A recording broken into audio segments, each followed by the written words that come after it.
anger.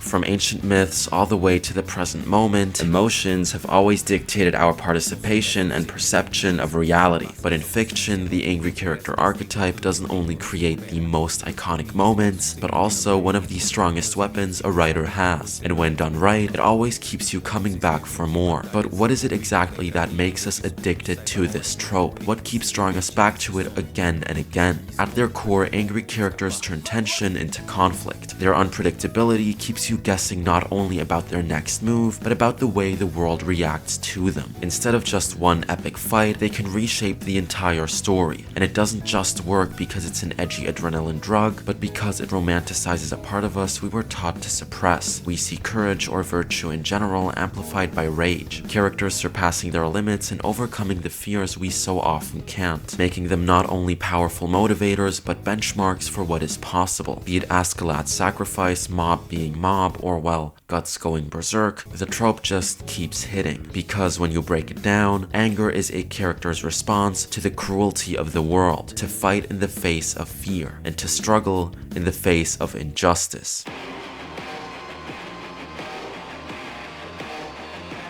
A story is only as good as its protagonist, and a protagonist is only as good as his struggle. In shonen, it is the act of surviving that struggle that makes rage not only satisfying, but inevitable. Anger is a vital part of every shonen story. Vengeance being a common plotline for this genre is ultimate proof. What is often forgotten is that the cycle of hatred only works if the response to it is anger. But what if I told you that the real reason the angry character works lies in the emotion itself? Anger is a primal response to fear, putting you into a fight or flight mode, an almost trance-like state. Compared to other emotions like love or sadness, anger gives an entire spectrum: hatred, grief, fear, and so many more. It's no coincidence that religions and mythologies hold anger in such high regard. Wrath is a cardinal sin and a divine attribute. The Illiad literally opens with, quote, "Sing, goddess, the rage of Achilles." And don't even get me started on all the gods personifying anger in mythologies across cultures, because before we get there, it's time to talk about the real reason angry characters work so well.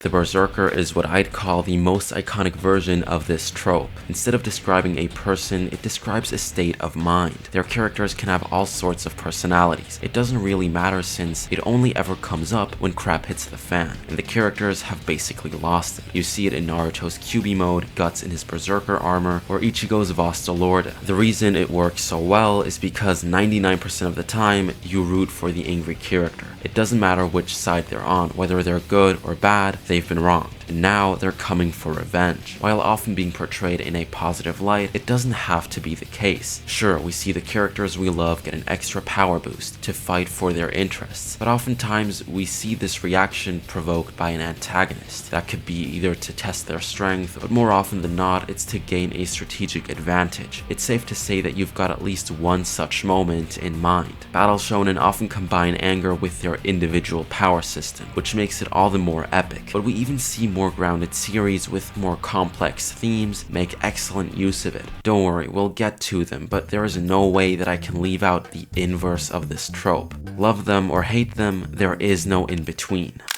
The hot-blooded describes any character that gets extremely passionate about anything and everything they do. Asta from Black Clover, Inosuke from Demon Slayer, or Inasa from My Hero, and obviously Eren from AOT. This trope again comes with a ton of subcategories and overlaps with other ones, but the one worth noting is when these characters get off, like the so-called Silent Fury, basically a character going berserk, but their burning rage being topped off by ice-cold hatred. Askeladd's Rampage, Gon's Rage, but of course, Yuji's face-off against Mahito.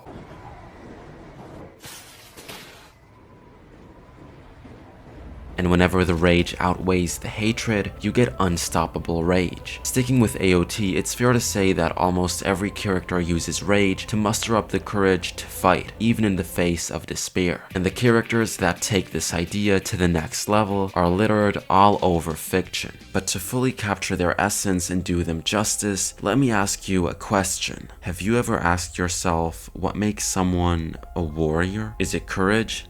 Honor? Maybe justice? In the Illiad, It's anger. The poem is not a general account of the Trojan War, but specifically about the rage of Achilles. In summary, Achilles is the greatest warrior among the Greeks, almost like the reincarnation of Hercules. Early in the war, he's publicly dishonored by Agamemnon, the Greek commander who seizes Achilles' war prize. In response, Achilles withdraws from battle entirely. Without Achilles, the Greek forces begin to lose ground. Trojan armies push them back to their ships, and Greek soldiers die in large numbers. Achilles remains absent from the fighting, despite being aware of the situation, until his closest friend, Patroclus, enters battle wearing Achilles' armor, in an attempt to boost his soldiers' morale and turn the tide. He initially succeeds, but is ultimately killed by Hector, the Trojan champion. What follows is not a calculated military response, but pure selfish vengeance. Achilles overwhelms the opposing forces and causes an ungodly amount of destruction. He eventually confronts Hector and defeats him. He got his vengeance, and yet he isn't satisfied.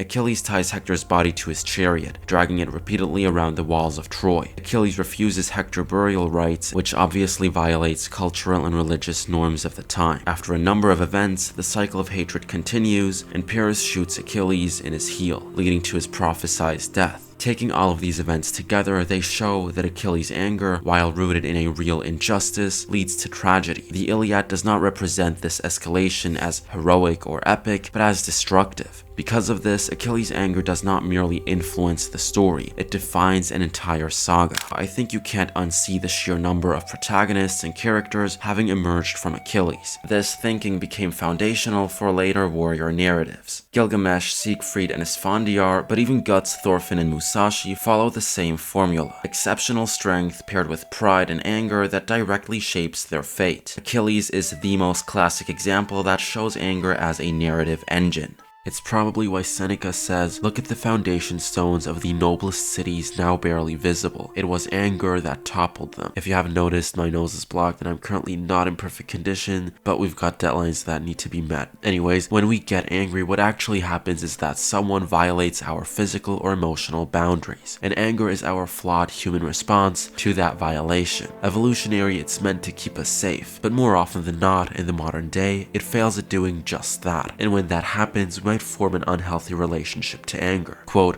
"Traumatized kids often learn that expressing anger is dangerous," states a 2023 study on childhood trauma and emotional regulation. When our reaction to injustice, our anger is punished, when we are told we shouldn't get angry, we learn that our rage only leads to more pain. And it might be just because of that we love it so much when characters lose it or stand up for the right thing. Although I can't speak for everyone, it's safe to say that angry characters act as a sort of vehicle or coping mechanism for us to express or relate our suppressed emotions. Filtering this reality through the character of Denji, we know from his past that pain, hunger, and exploitation were normal. Responding to that injustice with anger would only mean more suffering. It isn't explicitly stated, but the signs are there. Denji's emotional numbness in part 1 is best displayed when he asks himself if he still has a heart, or why he can't lament over the fact that a friend died, like Aki can. It could be theorized that through the unbearable conditions he grew up in, he didn't learn that rage can protect you, but instead that obedience keeps you alive. Just think about it. If he would have opposed his oppressors early in the series, it would have meant certain death. The only choice he had was to say yes. It's why the dog metaphor shows up throughout the story. No matter how bad the situation he is in, Denji rarely gets angry. But without getting too deep into this topic, I want to focus on a different but still closely associated motif. The protagonist overcoming their fears, growing a spine, and standing up for themselves is a common theme for any coming-of-age story. The ultimate virtuous representation of anger. Discipline, courage, justice. This trope connects, or rather unlocks them, through anger. Don't Call Me Ishmael, Naminé from Chain of Memories, and Zenitsu's character arc all echo the same idea, but my favorite example is actually from Seinen. Somewhat similar to Denji, Kaneki too experiences a traumatic childhood, and despite his newly gained powers, Kaneki refuses to fight because he sees violence as inherently bad, so far that when he is held captive and tortured by Jason, he still doesn't resist. It is only when Rize shows him just how wrong his beliefs of the world are that he finally learns to accept the ghoul within. Quote, "Sometimes to protect one thing, you need to let go of another. Living means consuming others." グールだ。I can honestly just leave it at that, but what I maybe forgot to mention is that these stories don't intend to put anger in the positive light that this entire video has been. The Iliad ends not with the fall of Troy, but with the funeral of Hector after his father ransoms his body from Achilles. Some versions emphasize on the fact that they even shared a meal together. Tokyo Ghoul also doesn't end with Kaneki dominating the world, but with him becoming the one-eyed king, a leader that unites humans and ghouls, making them coexist and So what does that mean for this trope? What does this say about angry characters? Well, this could go one of two ways. I either just tell you about the underlying psychological devastation media creates by framing, or we could just talk about Shadow.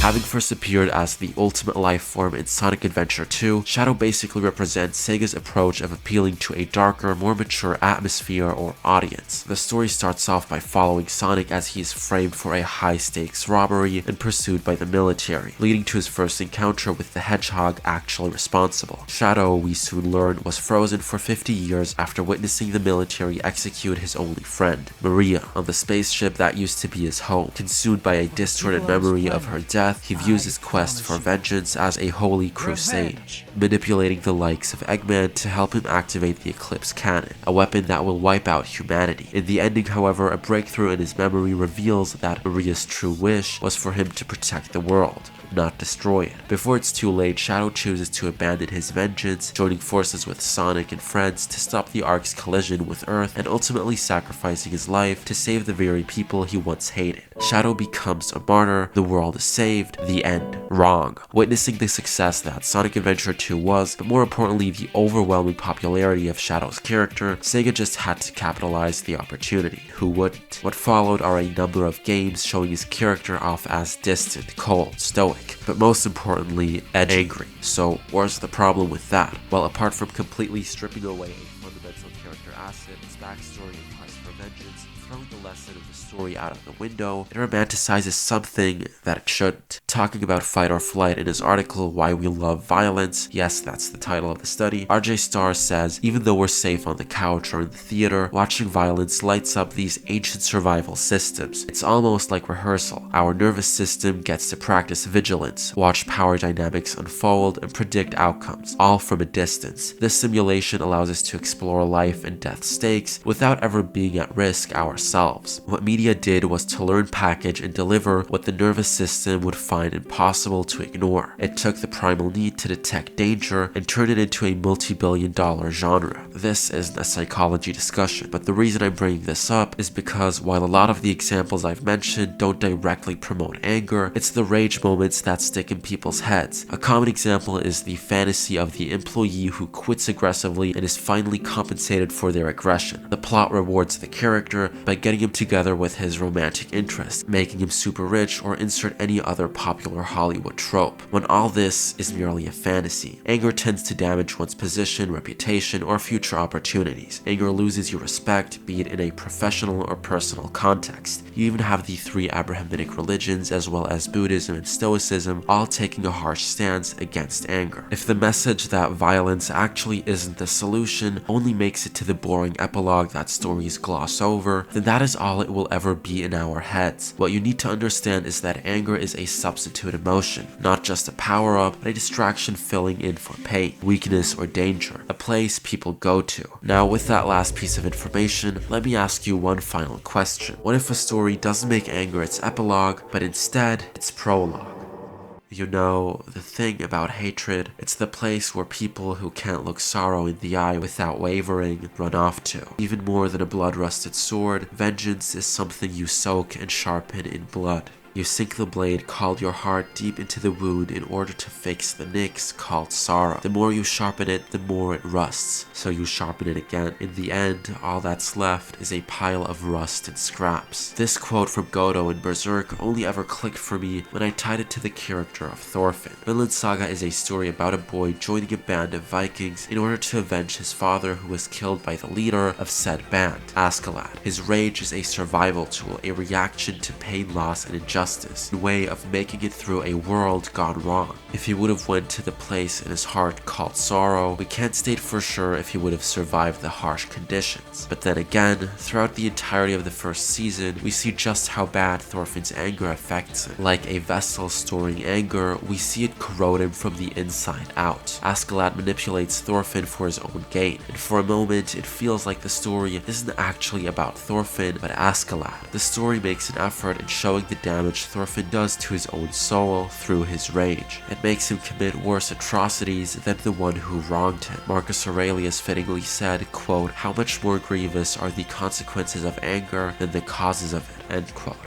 The producers go so far as to blatantly point it out, not literally but through the character of Leif, when just before the end of the first season, Leif finally finds Thorfinn and tries to convince him to go back home. We get confronted with just how much Thorfinn has changed since episode 1. Leif tells him, quote, "As long as he lives, you'll never be at peace. You'll always look for vengeance," end quote. Everything up to the end of season 1, which, spoiler alert, ends with Askeladd's death, is just the prologue. After that, the story begins with Thorfinn as a slave on a farm, the consequences for treason against Canute. But instead of the angry, revenge-driven Thorfinn, we get a depressed and hollow one who has led a life consumed by hatred, corroded by anger. Now that it's gone, he's empty. Eventually, Thorfinn concludes to find Vinland or to create the utopia, similar to Canute's idea of building paradise on Earth. And when Leif finds him again, he says, quote, "You've changed so much. I couldn't recognize you. That anger in your eyes is gone. I'm glad." And later in the manga, which at this rate I don't know when will get adapted, he tells Einar, quote, "In order to speak to the sincerity that lies beyond anger, one can only bear one's own sincerity first," which in my opinion is worded unnecessarily complicated. So to understand this quote, we need to get back to Berserk. In retrospect, we feel regret for not understanding something's true value only when we've lost it. It's why Gut states, quote, "The place I belong.